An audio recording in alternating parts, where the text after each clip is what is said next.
በስመ አብ ወወልድ ወመንፈስ ቅዱስ አሃዱ አምላክ አሜን። የተወደዳችሁ የእግዚአብሔር ቤተሰቦች፣ የእግዚአብሔር ልጆች፣ የእመብርሃን የወላዲት አምላክ የድንግል ማርያም የመስቀል የአስራት ልጆች እንደምን ሰነበታችሁ? እንደምን አላችሁ?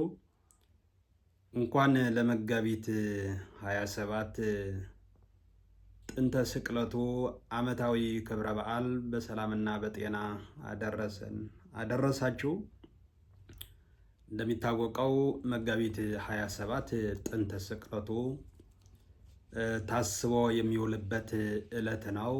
ጌታችን መድኃኒታችን ኢየሱስ ክርስቶስ ስለ ሰው ልጆች ብሎ በቀራንዮ መስቀል የከፈለውን ዋጋ፣ የፈሰሰውን ደሙ፣ የተቆረሰው ስጋውን እያሰብን ለኛ የተከፈለልን ዋጋ የምናስብበት በጾምና በጸሎት ተወስነን በምስጋና ለኛ ስትል ሁሉ ዋጋ ቤዛ የሆንክልን ብለን እግዚአብሔር አምላካችን የምናመሰግንበት ዕለት ነው። እንኳን ለመጋቢት በድጋሚ እንኳን ለመጋቢት 27 ጥንተ ስቅለቱ ዓመታዊ ክብረ በዓል በሰላምና በጤና አደረሰን አደረሳችሁ። የትምህርታችን ርዕስ የሚሆነው አብረን እንድንነጋገርበት እንድንማማርበት የመረጥኩት የትምህርታችን ርዕስ ከመጽሐፍ ቅዱስ ሐዋርያው ቅዱስ ጳውሎስ የተናገረው ቃል ነው። እኛ ግን የተሰቀለውን ክርስቶስን እንሰብካለን የሚል ቃል ነው። በዚህ ቃል እግዚአብሔር በፈቀደ መጠን እንነጋገራለን። ሐዋርያው ቅዱስ ጳውሎስ ለቆሮንቶስ ሰዎች በአንደኛ ቆሮንቶስ ምዕራፍ 1 ቁጥር 23 ላይ የተናገረው ኃይለ ቃል ነው። እኛ ግን የተሰቀለውን ክርስቶስን እንሰብካለን፣ ይህም ለአይሁድ ማሰናከያ ለአሕዛብም ሞኝነት ነው ይላል።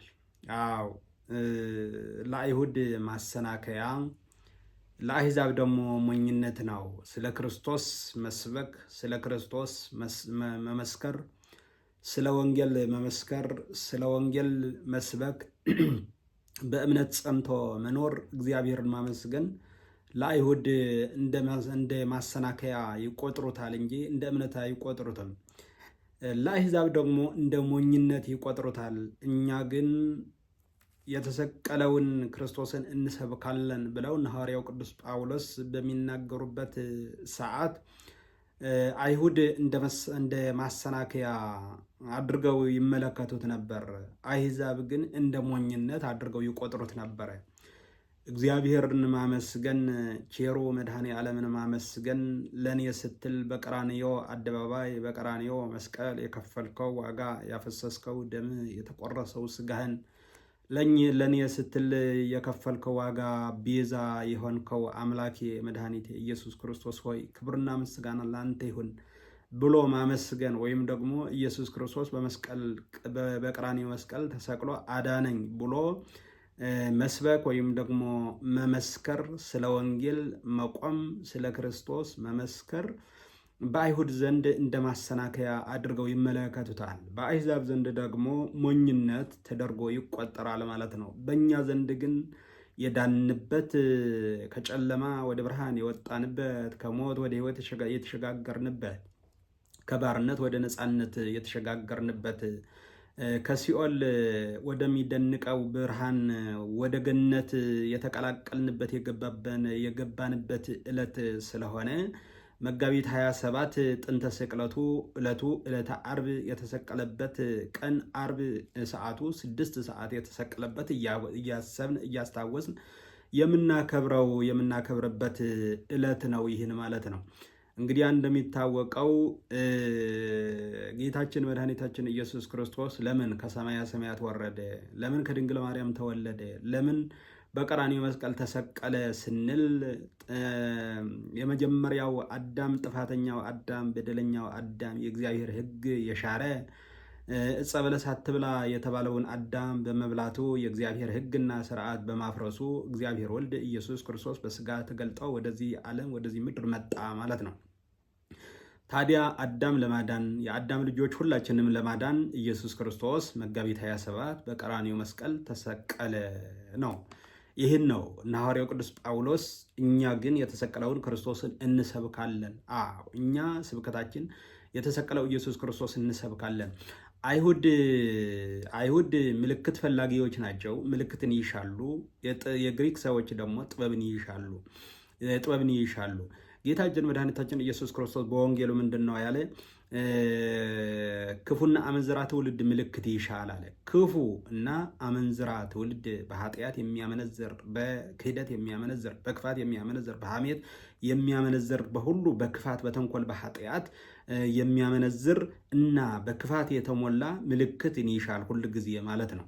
የግሪክ ሰዎች ደግሞ ጥበብን ይሻሉ ሁል ጊዜ ለነሱ እንደ ትልቅ አድርገው የሚቆጥሩት እግዚአብሔር ማመስገን፣ እግዚአብሔር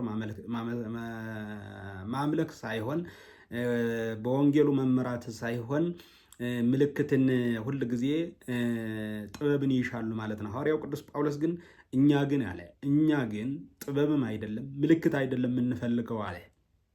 እኛ ኦርቶዶክሳውያን፣ እኛ ክርስቲያኖች፣ በክርስቶስ ክርስቲያን፣ በወልድ ውሉደ እግዚአብሔር ተብለን የተጠራን ምልክትም አይደለም ምንሻው፣ ጥበብም አይደለም ምንሻው። የእግዚአብሔር ልጆች በመላው ዓለም ሆናችሁ የምትከታተሉ መላው ኦርቶዶክሳውያን፣ በመላው ዓለም ሆናችሁ የምትከታተሉ ኦርቶዶክሳዊነት ምልክት መሻት አይደለም፣ ጥበብ መሻት አይደለም። ጥበብ መሻት እኛ ጥበባችን እግዚአብሔር መፍራት ነው። ቀዳሚሃ ለጥበብ ፈሪሃ እግዚአብሔር፣ የመጀመሪያ ጥበብ እግዚአብሔር መፍራት ነው አለ ጠቢቡ ሰለሞን በምሳሌ ምዕራፍ 1 ቁጥር 7 ላይ ቀዳሚሃ ለጥበብ ፈሪሃ እግዚአብሔር፣ የመጀመሪያ ጥበብ እግዚአብሔርን መፍራት ነው አለ።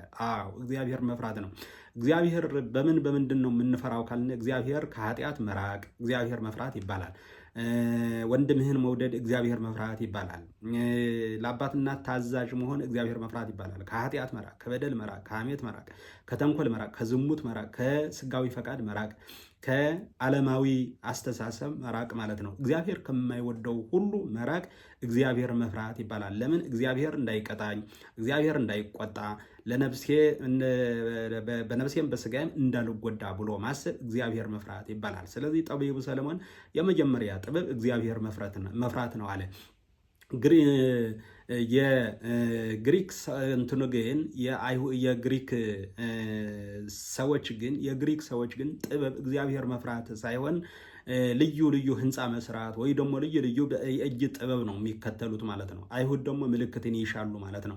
ሐዋርያው ቅዱስ ጳውሎስ ግን በአንደኛ ቆሮንቶስ ምዕራፍ 1 ቁጥር 23 ላይ እንዲህ ነው የሚለው፣ እኛ ግን የተሰቀለውን ክርስቶስን እንሰብካለን፣ ይህም ለአይሁድ ማሰናከያ ለአሕዛብም ሞኝነት ነው አለ። ለአይሁድ ማሰናከያ ነው፣ የሚሰናከሉበት ነው። በመስቀሉ ስለማያምኑ፣ በክርስቶስ ስለማያምኑ፣ በመስቀሉ ላይ የፈሰሰው ደሙ፣ በመስቀሉ ላይ የተቆረሰው ስጋ ዓለም እንዳዳነ ስለማያምኑ ስላልተቀበሉ ለነሱ የሚሰናከሉበት ነው። እኛ ግን የዳንበት ነው፣ መዳኛችን ነው ማለት ነው። ስለዚህ መስቀል የምናከብረው ይህን መስቀል የምናከብረው ኢየሱስ ክርስቶስ ስለተሰቀለበት ነው። የኢየሱስ ክርስቶስ ደም ስለፈሰሰበት ነው። የኢየሱስ ክርስቶስ ስጋ ስላረፈበት ይህን መስቀል ፈዋሽ ነው። ይህን መስቀል ሲያዩ አጋንንት ይንቀጠቀጣሉ። መስቀል ይህን ካህናት በእጃቸው ምእመናን በአንገታቸው ቤተክርስቲያን ጉልላት ላይ ተሰቅለዋለች ማለት ነው። ንዋየ ቅድሳት ሁሉ የሚባረከው ህይወታችን ክርስትናችን ሁሉ የሚባረከው በመስቀል ነው። በመስቀል ስንባረክ በስመ አብ ወወልድ ወመንፈስ ቅዱስ አሃዱ አምላክ እያልን እንባርካለን ማለት ነው። በአብ ስም በወልድ ስም በመንፈስ ቅዱስም በአንድ አምላክ አሜን እያልን እንባርካለን። ስለዚህ አብ ወልድ መንፈስ ቅዱስ ስም እየጠራን በምንባርክበት አጋንንት ከኛ ይርቃሉ ማለት ነው። ስለዚህ በማቴዎስ ወንጌል ምዕራፍ 16 ቁጥር 27 ላይ እንዲህ ይላል፣ እኔን መከተል የሚወድ ቢኖር ራሱን ይካድ መስቀሉን ተሸክሞ ይከተለኝ። መስቀል ማለት መከራ ነው። መስቀል ማለት በመከራ መታገስ፣ በፈተና ማለፍ፣ ችግርን ተቋቁሞ አሻግሮ ተስፋ መንግስተ ሰማያት በማሰብ እግዚአብሔር ይረዳኛል፣ እግዚአብሔር ያግዘኛል። ኢየሱስ ክርስቶስ አይደለም ከጊዜያዊ መከራና ፈተና እግዚአብሔር ወልድ ኢየሱስ ክርስቶስ አምላካችን በመስቀል ላይ ተሰቅሎ ቸሩ መድኃኔ ዓለም እኮ ከኃጢአት ከበደል ከርኩሰት ከሁሉ ነገር እኮ አንጽቶናል፣ አድኖናል እኮ። ስለዚህ በትንሿን ነገር እንዴት እንጠራጠራለን? ትልቁን ነገር እግዚአብሔር ትልቁ ኃጢአት ደምስሶልን አጥፍቶልን በትንሿ ነገር መጠራጠር የለብንም ማለት ነው። ስለዚህ ወልደ አብ ወልደ ማርያም ኢየሱስ ክርስቶስ ከአብ በባህሪ የተወለደ ከድንግል ማርያም ከስጋ ስጋ ከነፍሷ ነፍስ ተዋህዶ የተወለደ ኢየሱስ ክርስቶስ በቀራንዮ መስቀል ተሰቅሎ ነው ያዳነና ለዚህ ነው መስቀል ደግሞ የምናከብረው። ስለዚህ መጋቢት 27 የተሰቀለበት በመስቀል ላይ የከፈለ ዋጋ ቤዛነት ሁሉ ያጠቃለለ የሰው ልጆች ነፃ የወጡበት ከእስራት የተፈቱበት የምናስብበት ዕለት ነው። ኢየሱስ ክርስቶስ ለሰው ልጆች ሲል ሁሉ የማይከፈለውን የከፈለ ይህን ፍጹም ፍቅሩ የገለጸልን እስከ ሞት ድረስ የወደደን በመስቀል ላይ ሆነ ነውና ይህን ማሰብ አለብን ሁል ጊዜ። ታዲያ ሁል ጊዜ ስናስብ በፈተናም በመከራም ሲገጥመን ስናልፍ እኔን መከተል የሚወድ ቢኖር ራሱን ይካድ ይላል። አዎ ራስ መካድ ማለት በጥቅማ ጥቅም በጊዜው አስተሳሰብ አለመውደቅ ማለት ነው።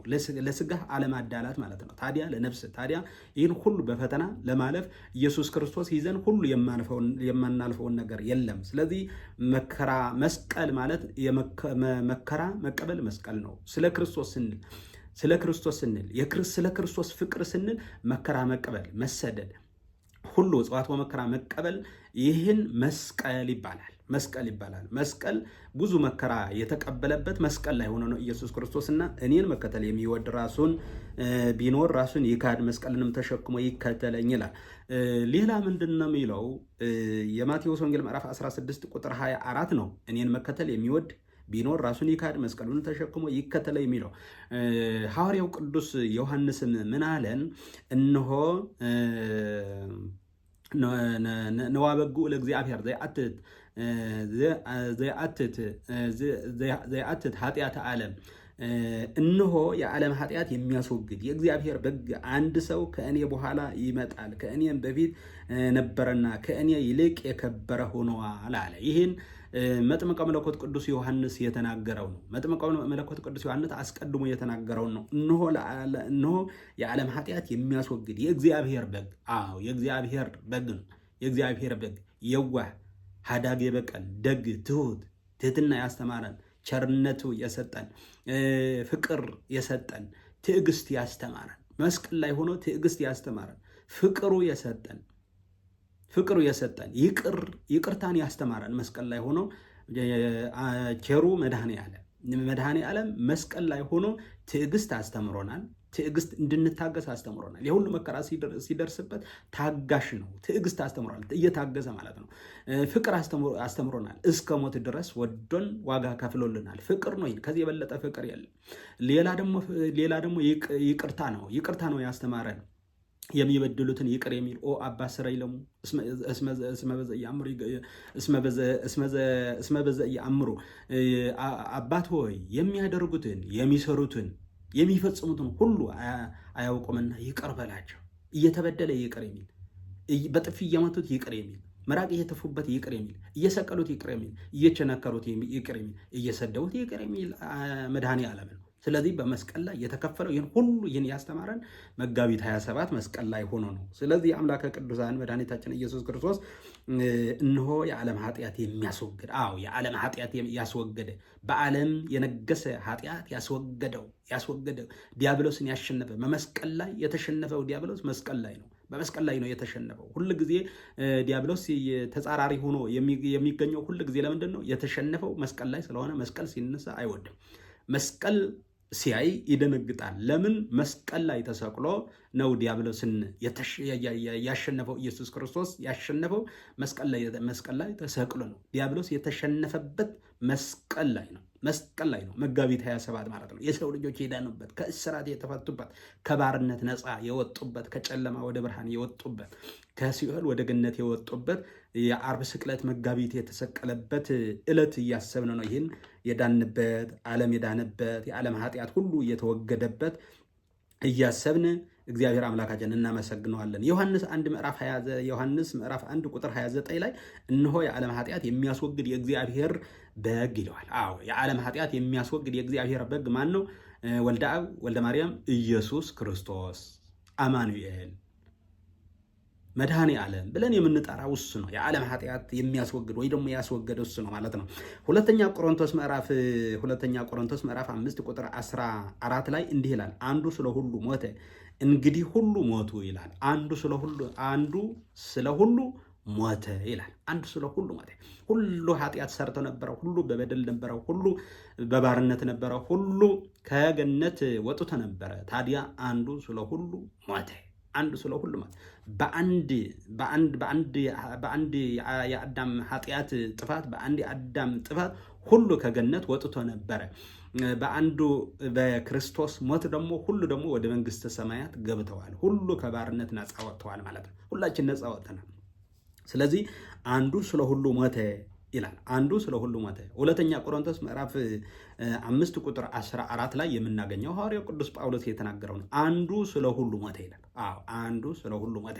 ታዲያ አሁን አንዱ ስለ ሁሉ፣ አንድ ስለ ሁላችን የሞተልን ኢየሱስ ክርስቶስ ያስተማረን ትምህርት፣ የከፈለልን ዋጋ፣ የሰጠን ፍቅር፣ ያስተማረን ትዕግስት፣ ያስተማረን ይቅር ባይነት የት አለ? ታዲያ የት አደረግነው? አንድ ስለ ሁላችን ከሞተ እኛ ግን ሰዎች እናሳድዳለን፣ ሰዎች እንገድላለን። ሰዎች በልዩ ልዩ ነገር በክፋትም በሐሜትም በልዩ ልዩ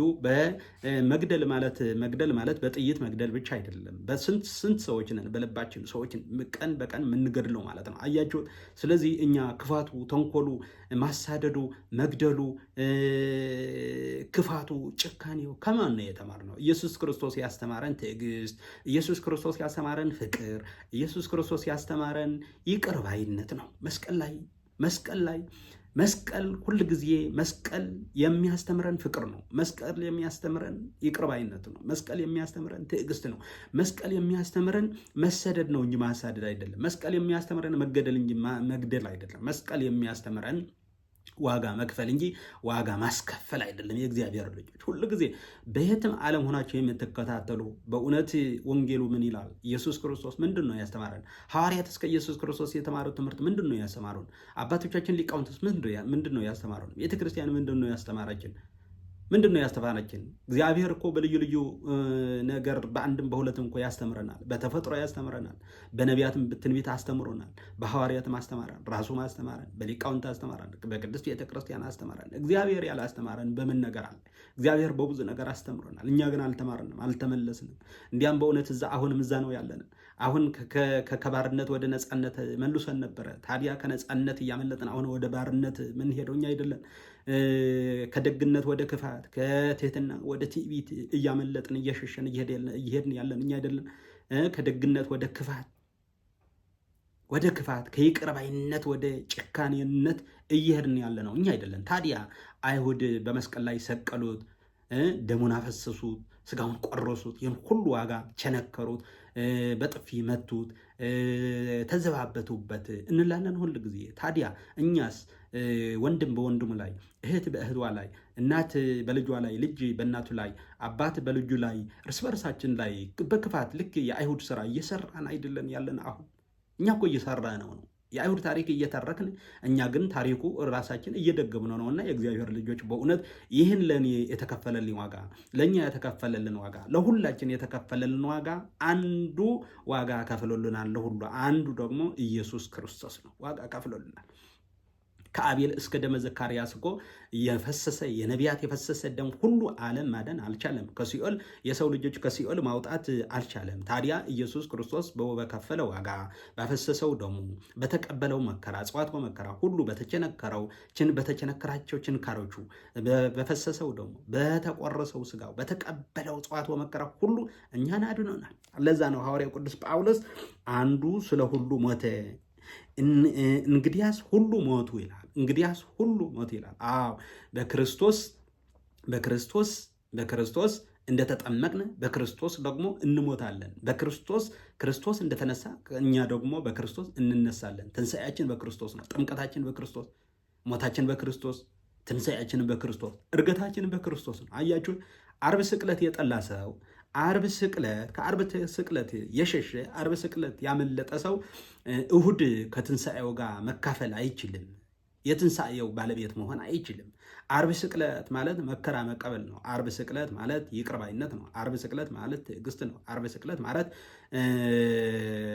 ፍቅር ነው። ዓርብ ስቅለት ማለት ፍቅር ነው። እነዚህ ሁሉ ሳናደርግ ዓርብ ስቅለት ዓርብ ከክርስቶስ መከራ የክርስቶስ መከራ ሳንካፈል ሳንቀበል እሁድ የክርስቶስ ትንሣኤ መካፈል አይቻልም። የእግዚአብሔር ልጅ በደንብ ማወቅና መረዳት ያለብን ሁል ጊዜ ማለት ነው። ስለዚህ አንዱ ስለ ሁሉ ሞታል። ስለ ሁላችን ሞተዋል። ስለ ሁላችን የሞተው በስጋ ነው።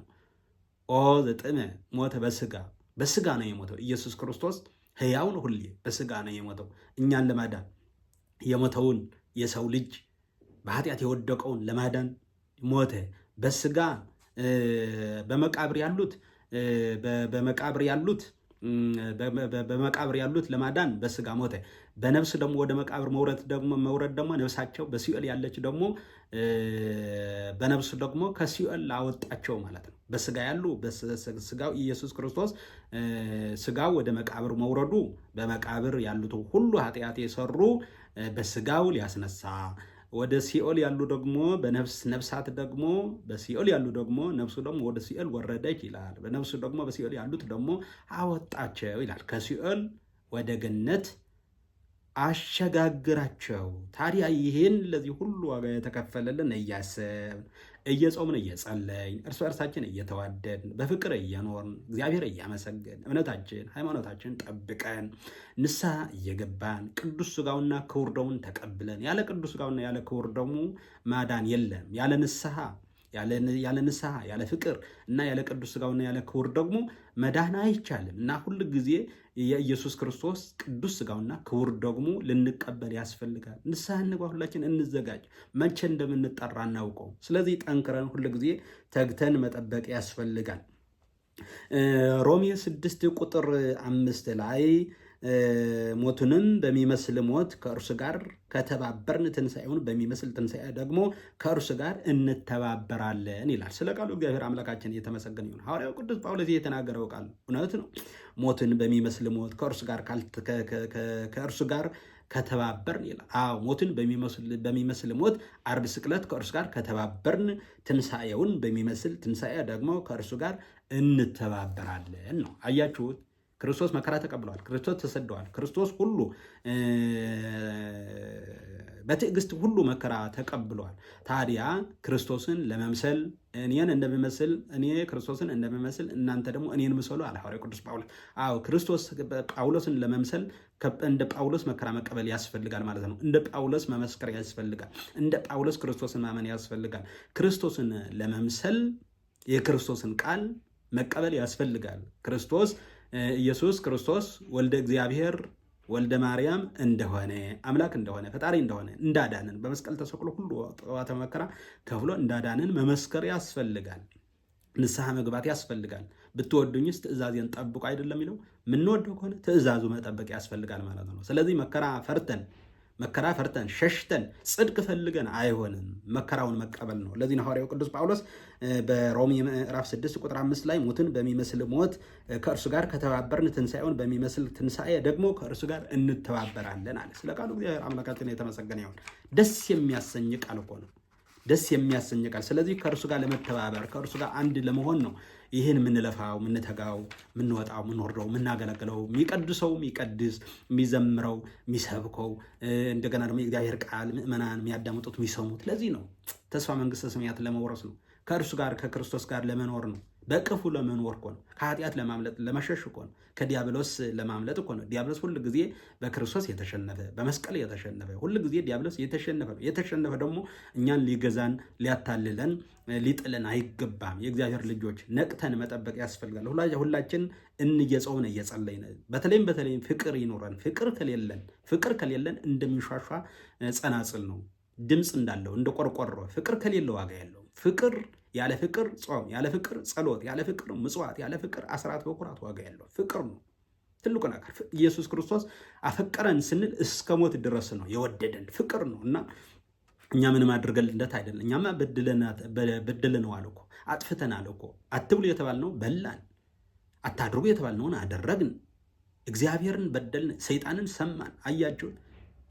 ከገነት ተባረርን። እግዚአብሔር ግን ጥፋታችን እንደ በደላችንና ጥፋታችን አይቶ ዝም ሳይል በእውነት 99ኙን ነገደ መላእክት ትቶ የጠፋውን ጎስቋላው የተሰደደው በደለኛው ጥፋተኛው አዳም ለማዳን ወደዚህ ምድር መጣ። ክብር ምስጋና ለአምላካችን ይሁን። ወደዚህ ምድር መጣ። ሐዋርያው ቅዱስ ጳውሎስ ስለዚህ ነው አንዱ ስለ ሁሉ ሞታል። አዎ ስለ ሁሉ ሞተ። አዳም ተከትሎ ሁሉ ኃጢአት የተሰሩ በደል የፈጸሙ ሁሉ ስለ ሁሉ ሞተ። ስለዚህ ስለ ሁሉ ሞተ። ጽድቅ የነጻ ፈቃድ ናት። የእግዚአብሔር ልጆች እኛ ክርስቶስ ስለ ሁላችን መድኃኔ ዓለም ስለ ሁላችን ነው። ስሙ ራሱ መድኃኔ ዓለም ነው። ዓለም በመስቀል ላይ ተሰቅሎ ስጋውን ቆርሶ ደምን አፍስሶ ሕይወቱ ገብሮ ቤዛ ሆኖ ዓለም አዳነ። በዓለም ውስጥ ያሉ ሁሉ የሰው ልጆችን አድነዋል ብለን የምናምነው ለዚህ ነውና፣ ስለዚህ ተመልሰን ወደ ኃጢአት ወደ ክፋት መመለስ የለብንም። በሉቃስ ወንጌል ምዕራፍ 23 ቁጥር 1 ላይ ነገር ግን እነርሱ ስቀለው ስቀለው እያሉ ይጮሁ ነበረ። እንግዲያ ሁለት ወንበዴዎች ጥጦስ እና ዳክርስ በጣም ህዝብ የሚያስቸግሩ ወንበዴዎች ነበሩ።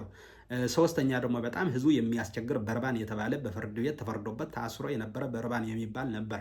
አይሁድ ግን አያችሁ ለጲላጦስ በርባንን ፍታልን፣ ይህን ግን ኢየሱስ የተባለውን ስቀልልን ወይ ደግሞ አስወግድልን ይሉት ነበር። አያችሁት በክፋት። አሁን እኮ ሳናይ አይናችን ሳያይ ጆሮአችን ሳይሰማ የምንመሰክር ብዙዎች ነን። አይናችን ሳያይ አይቻለው፣ ጆሮአችን ሳይሰማ ደግሞ ሰምተናል እያልን በወንድሞቻችን በእህቶቻችን በጎረቤቶቻችን የምንመሰክር በየፍርድ ቤቱ እገሌ ይፈታልን፣ እገሌ ይሰቀልልን፣ እገሌ በእገሌ ላይ ፍርድ ይፈረድ የምትሉ የላችሁም አላችሁ። አያችሁት? ይህን የአይሁድ አስተሳሰብ ነው፣ ጥላቻ ነው፣ ክፋት ነው፣ ቅናት ነው፣ ተንኮል ነው። ስለዚህ ከዚህ ከክፋት ከተንኮል ከቅናት ከሐሰተኛ ምስክርነት መራቅ ያስፈልጋል። የእግዚአብሔር ልጆች ፈራጁ እግዚአብሔር ነው።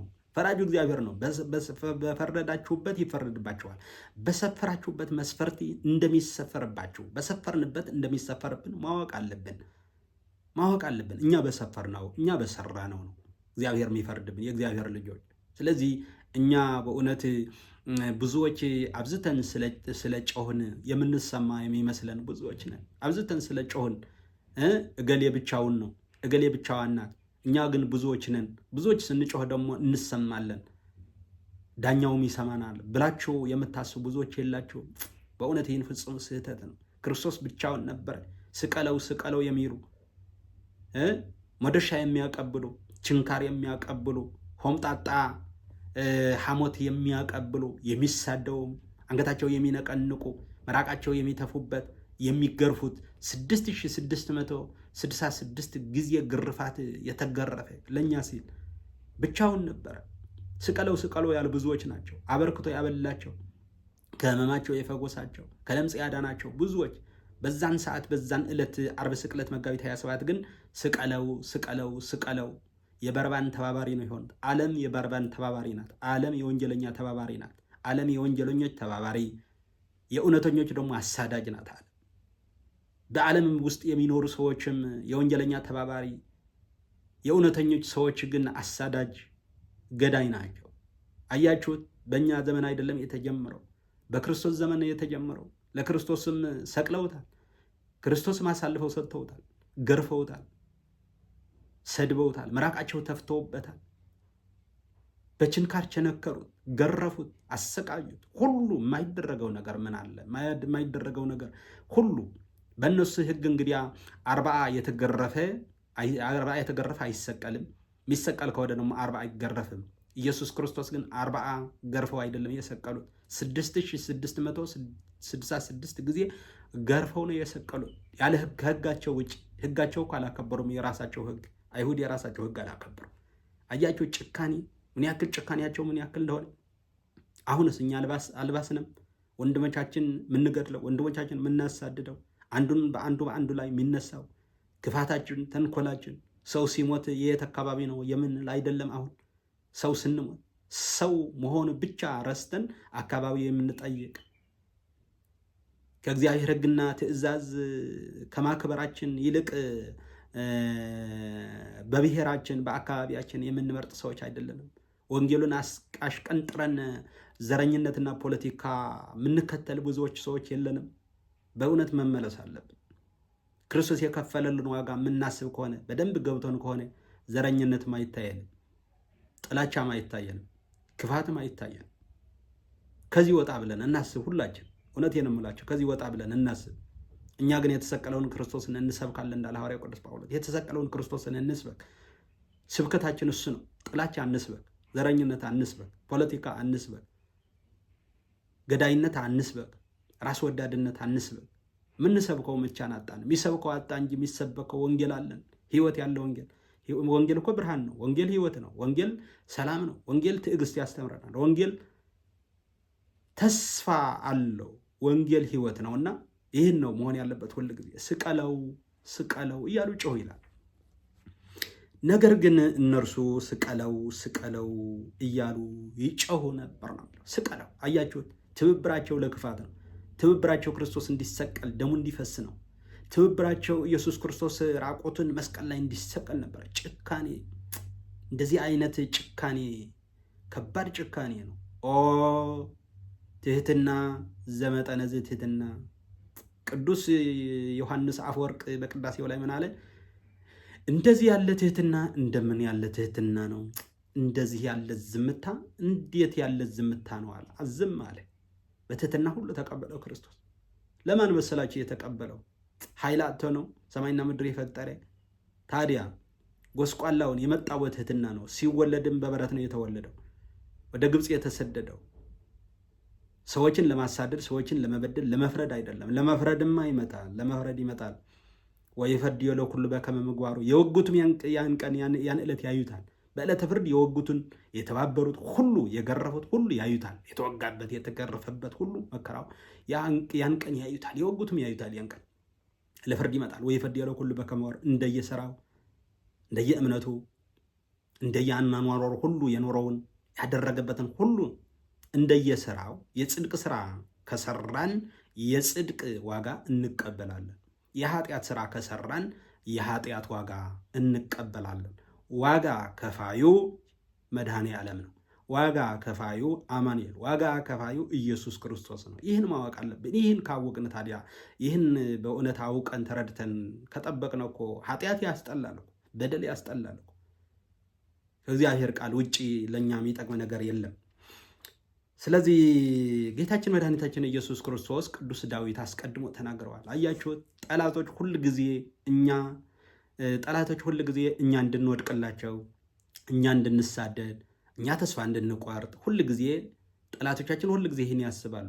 ጠላቶቻችን ብለን የምናስባቸው ስጋዊና ደማዊ አይደሉም፣ የሰው ልጆች አይደሉም። ጠላት ተብሎ ጠላቶቻችን አጋንንት ናቸው። በሰው አድሮም ብዙ የሚያሳስቱ የሰው ልጆቹም ክፋት የሚያሰሩ አጋንንት ናቸው። ጠላታችን ጋኔን፣ ጠላታችን ዲያብሎስ ሁል ጊዜ እኛ እንድንዋረድ፣ እኛ ተስፋ እንድንቆርጥ፣ እኛ እንድናለቅስ፣ እኛ ያለ ረዳት እንድንቀር ይፈልጋል። ሁል ጊዜ ዲያብሎስ በሰው አድሮም ይህን ወንድም በወንድም ላይ ያስነሳል፣ ያባላል ማለት ነው። የሰው ልጆች ሰላም እንዲያጡ ያደርጋል ማለት ነው። ሰላም እንዲያጡ ከጸሎት ከራቁ፣ ከጾምና ከጸሎት ከራቁ፣ እግዚአብሔርን ከማመስገን ከራቁ፣ የእግዚአብሔር ስም ከመጥራት ከራቁ ሰይጣን ይጫወትባቸዋል። ስለዚህ የእግዚአብሔር ስም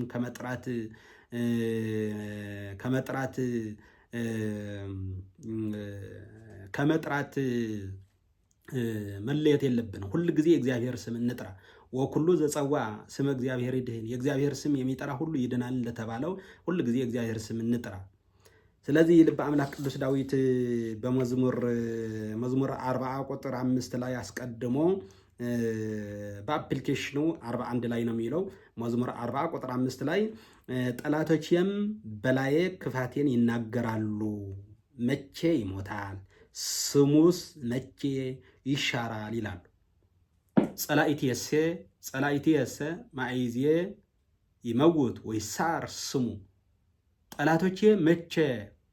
ጠላቶቼ በላዬ ክፋትን ይናገራሉ። አዎ ጠላቶቻችን ሁል ጊዜ በላያችን ክፋትን ይናገራሉ። መቼ ይሞታል? መቼ ይሞታሉ? መቼ ይደመሰሳሉ ብሎ ያስባሉ ጠላቶቻችን። አያችሁት? ያንዳንዱ ጠላት ሁል ጊዜ መቼ ይሻራል፣ መቼ ይሞታል ብሎ ሞታችሁን፣ ሽረታችሁን ይጠብቃል ማለት ነው። የእግዚአብሔር ልጅ ግን ሁል ጊዜ ሞታችሁን፣ ሽረታችሁን አይደለም፣ ውድቀታችሁን አይደለም የሚጠብቀው። ሐዘናችሁ ሳይሆን ደስታችሁ ነው። ስደታችሁ ሳይሆን መኖሯችሁ ነው የሚፈልገው የእግዚአብሔር ልጅ። ስለዚህ የእግዚአብሔር ልጆች ከሆን በእውነት ሰዎች መቼ ይጎዳሉ፣ መቼ ይዋረዳሉ ብለን አንጠብቅ። እኛ መቼ እንደምንዋረድ አናውቅም። መቼ ይሻራሉ ብለን አንጠብቅ። እኛ መቼም እንደምንሻር አናውቅ። መቼ ይሞታሉ ብለን አንጠብቅ። እኛ መቼ እንደምንጠራ መቼ እንደምንሞት አናውቅምና የሚሞት ስጋ ይዘህ በሚሞተው ስጋ አትፍረድ ነውና አትፍረዱ። በእውነት እግዚአብሔር ወልድ ኢየሱስ ክርስቶስ በቀራንዮ መስቀል የከፈለን ዋጋ እያሰብን ነው እግዚአብሔር ማመስገን ያለብንና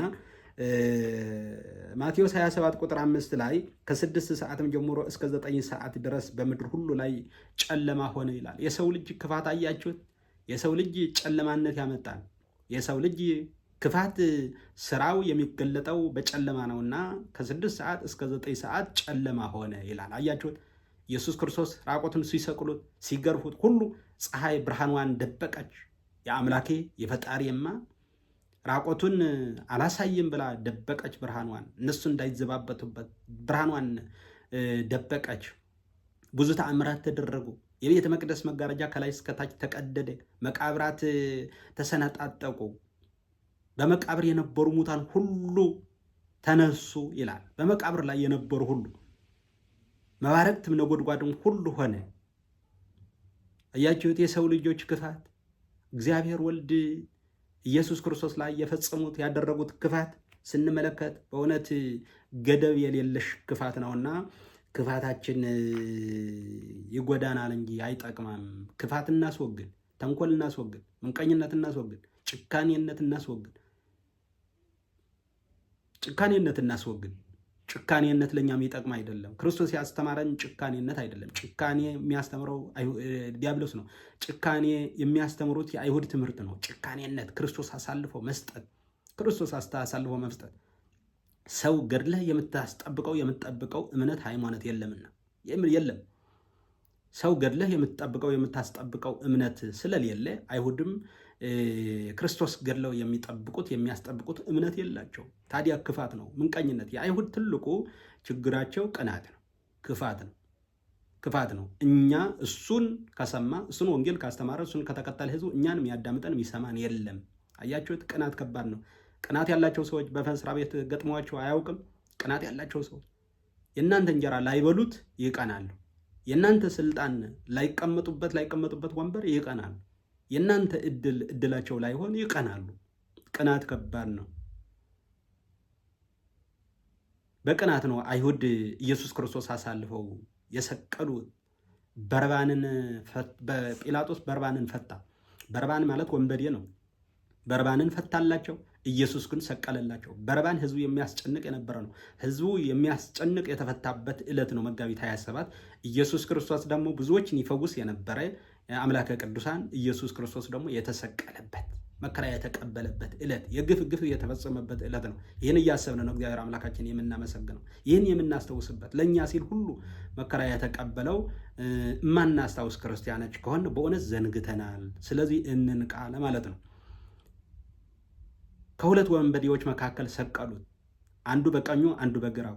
በቀኝ ያለው ጥጦስ ይባላል፣ በግራው ያለው ደግሞ ዳክርስ ይባላል።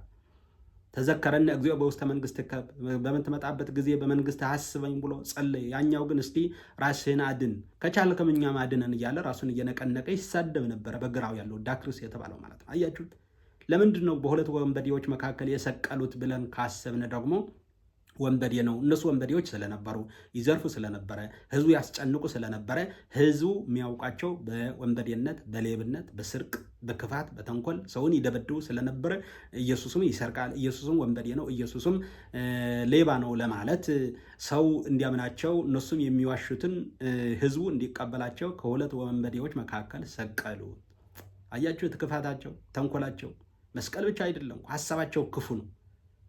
ሀሳባቸው ብቻ አይደለም፣ ድርጊታቸው ክፉ ነው። የአይሁድ ድርጊት፣ የአይሁድ ክፋት በጣም ከባድ ነውና ሰቀሉት በሁለት ወንበዴዎች። ያ በቀኙ የነበረ ጥጦስ ግን በድለናል፣ አጥፍተናል፣ እኛ ስለ ኃጢአታችን ስለ በደላችን ተሰቀልናል አለው ለዳክርስ። እሱ ግን ምን ኃጢአት ሰራ? ምን በደለ? እኛስ በኃጢአታችን በበደላችን ነው ብንሰቀል ብንገረፍ ይገባናል፣ እሱ ምን ኃጢአት ሰራ አለው። ያኛው በግራው የነበረ ግን እዛ ሆኖ ተሰቅሎ እያለም ይሳደብ ነበረ። ክፋቱ እስከ መጨረሻ። ራስህን አድን እስክኔ እኔ አምላክ ነኝ ፈጣሪ ነኝ ትል አልነበርኩም? እስከ ራስህን አድንና ከቻልከም ደግሞ ለእኛም ተረፍልን፣ ለእኛ አድነን ይል ነበር። በቀኙ ያለው ግን ተዘከረነ እግዚኦ በውስተ መንግሥትከ፣ እኛ በደለኞች ኃጢአተኞች ነን፣ ግን በምትመጣበት በመንግስትህ በምትመጣበት ሰዓት እኛንም አስበኝ ተዘከረኝ አለ፣ ይቅር በለኝ አለ። እውነት እውነት እልሃለሁ ዛሬ ከኔ ጋር ወደ ገነት ትገባለህ አለው። መጀመሪያ አዳም ሳይገባ ጥጦስ ወደ ገነት ገባ። አያችሁት? ይቅርታ መጠየቅ፣ በድለናል፣ አጥፍተናል ማለት እግዚአብሔር ይወደዋል። ንስሐ ማለት መጸጸት ማለት ንስሐ ማለት ነው። ንስሐ ማለት ደግሞ መጸጸት፣ አጥፍቻለሁ፣ በድያለሁ ብሎ ወደ እግዚአብሔር መመለስ ነው እና ሁላችን አጥፍተናል፣ በድለናል ብለን ወደ እግዚአብሔር እንድንመለስ እግዚአብሔር አምላካችን ይርዳል። ስለዚህ በርባንን የተፈታበት ኢየሱስ ክርስቶስ ግን አብዝተው ጮኸው ስቀልልን ብለው የተሰቀለበት ዕለት ነው። ከ6 ሰዓት እስከ 9 ሰዓትም ጨለማ የሆነበት ሰዓት ነው። ይህን ዕለት ማለት ነው። ከ6 ሰዓት እስከ 9 ሰዓት ጀምሮ ከ6 ሰዓት ጀምሮ እስከ 9 ሰዓት ድረስ በምድር ሁሉ ጨለማ ሆነ ይላል ማቴዎስ 27 ቁጥር 45 ማለት ነው። ሌላ በዮሐንስ ወንጌል ምን ይለናል? ኢየሱስ ክርስቶስ ደግ ነው፣ ርኅሩህ ነው፣ ሀዳጌ በቀል ነው።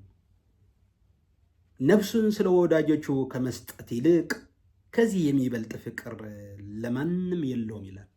እውነት ነው። የእግዚአብሔር ልጆች በመላው ዓለም ሆናችሁ የምትከታተሉ መላው ኦርቶዶክሳውያን ኢየሱስ ክርስቶስ ለእኛ ለኃጢአተኞች፣ ለበደለኞች፣ ላጠፋን ሕገ እግዚአብሔር ለጣስን ነፍሱን ስለ ወዳጆቹ ከመስጠት ይልቅ ከዚህ የሚበልጥ ፍቅር ለማንም የለውም። ከዚህ የሚበልጥ ፍቅር ለማንም የለውም። ከዚህ የሚበልጥ ፍቅር ህይወቱ ከመስጠት ይልቅ እኛ እኮ ምናልባት በጣም እንወዳቸው ሰዎች ገንዘብ ልንሰጣቸው እንችላለን፣ ወርቅ ልንሰጣቸው እንችላለን፣ ብሩር ልንሰጣቸው እንችላለን፣ ዳይመንድ ልንሰጣቸው እንችላለን፣ አልማዝ ልንሰጣቸው እንችላለን፣ ገንዘብ፣ መኪና፣ ቤት ገዝተን ልንሰጣቸው እንችላለን። በጣም እገሌ ለእገሌ ይወደዋል ሲባል ይህን ሊያደርግለት ይችላል። ነፍሱ ግን አይሰጥለትም።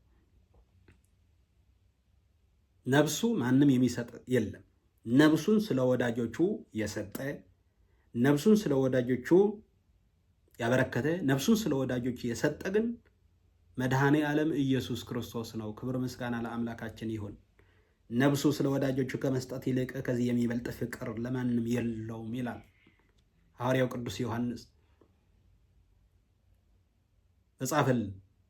በዮሐንስ ወንጌል ምዕራፍ 15 ቁጥር 13 ላይ ያለውን ይሄን ነፍሱን ስለ ወዳጆቹ ከመስጠት ይልቅ ከዚህ የሚበልጥ ፍቅር ለማንም የለውም።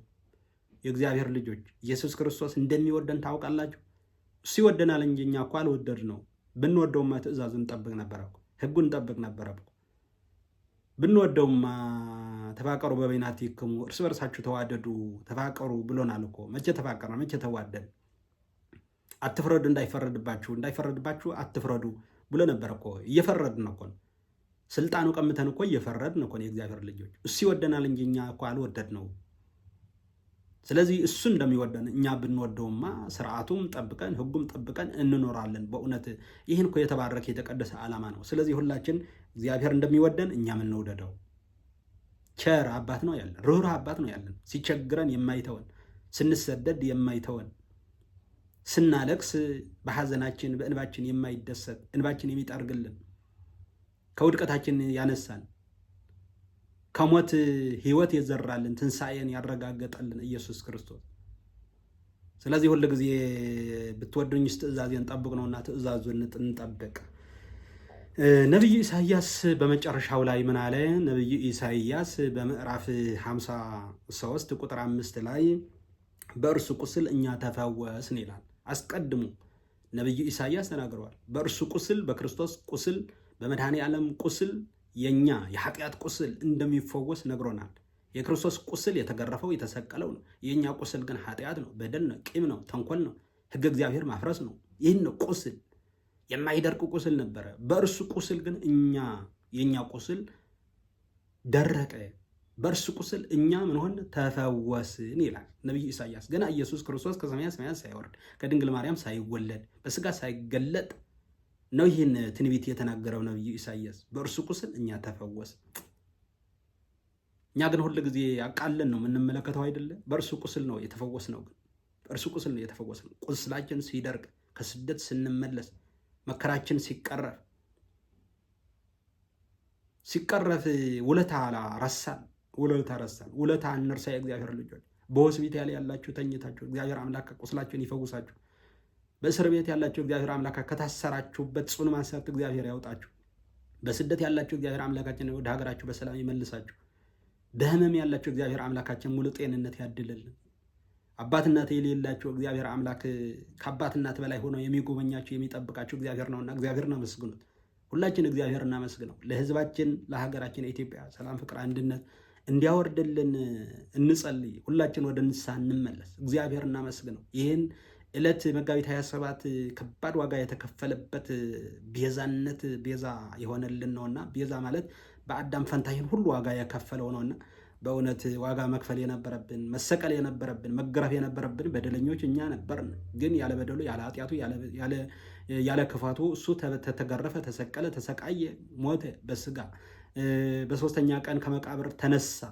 ትንሣኤያችን ተረጋገጠ።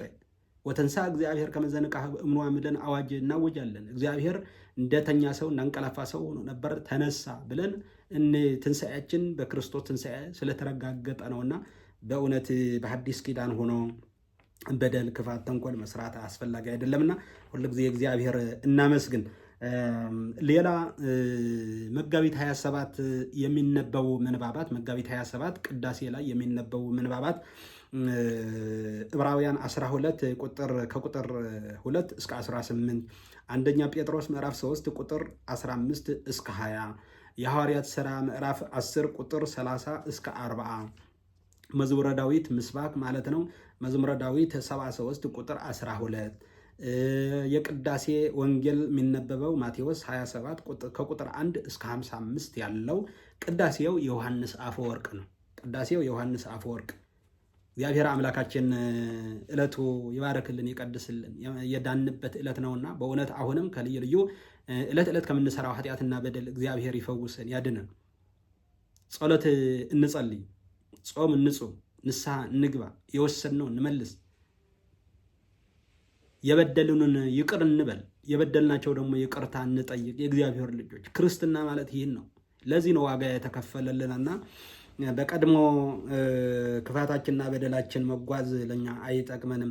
ቅዳሴ ዮሐንስ አፈወርቅ ላይ የሚዜመው ደግሞ 1-4 ልበልና ትምህርቱን እናጠቃላለን። ቅዳሴ ዮሐንስ አፈወርቅ መጋቢት 27 የሚቀደሰው ማለት ነው። የዲያቆኑ የካህኑ መጀመሪያ ሞተ ዘኢይመውት ሞተ ከመ ይስዓሮ ለሞት ከመ ይሕይዎሙ ለሙታን፣ የማይሞተው ሞተ ሞትን ይሽረው ዘንድ ሞተ ሙታንን ያድናቸው ዘንድ ይላል። ሞተ ዘኢይመውት ሞተ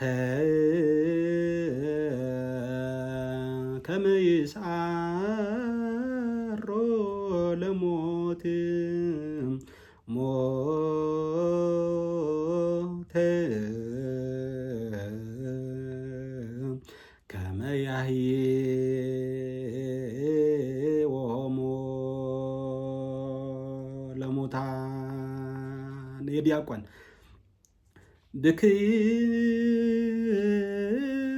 ብክይዎ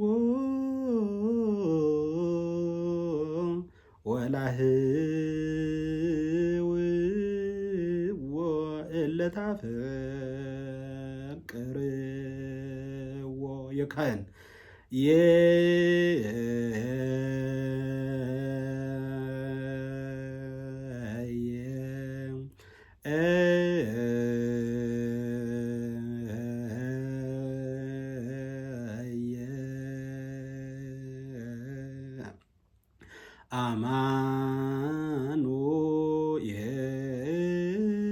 አማኑኤል አምላክነ አማኑኤል አምላክነ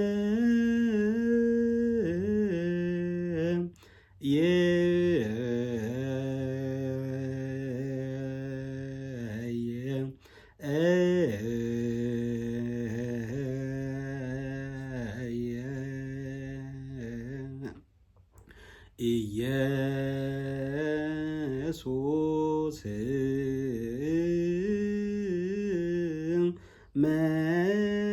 መድኃኒነ ኢየሱስ መድኃኒነ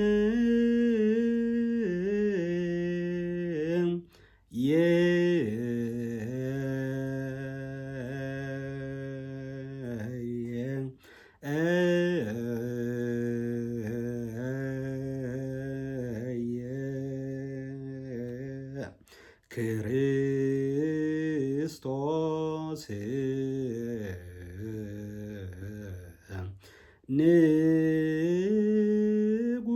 ንጉሥነ ክርስቶስ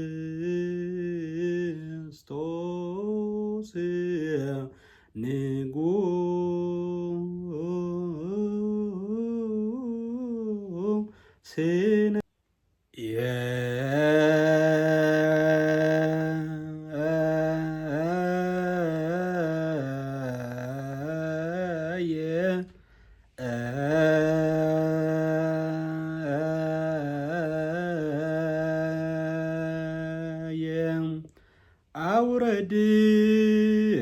አውረድዎ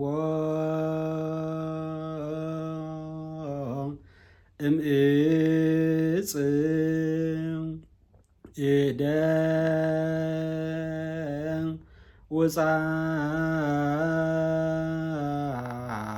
ወጻድቃን ወአምጽኡ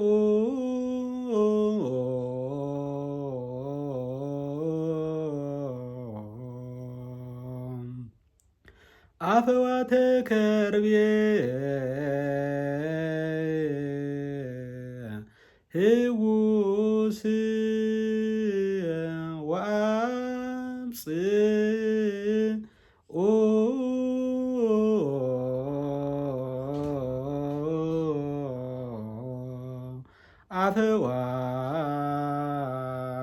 አፈዋተ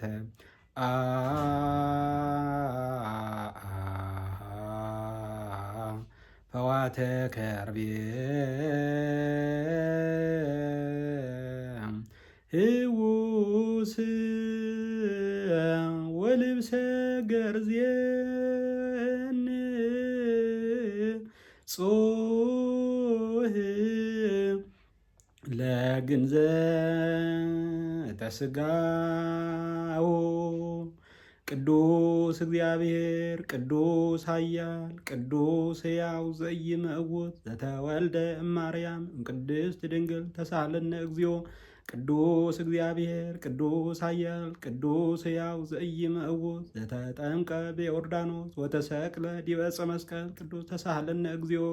ቅዱስ እግዚአብሔር ቅዱስ ኃያል ቅዱስ ሕያው ዘኢይመውት ዘተንሥአ እሙታን አመ ሣልስት ዕለት አርገ በስብሐት ውስተ ሰማያት ወነበረ በየማነ አብዮ ዳግመ ይመጽእ በስብሐት ይኰንን ሕያዋነ ወሙታነ ተሳሃለነ እግዚኦ።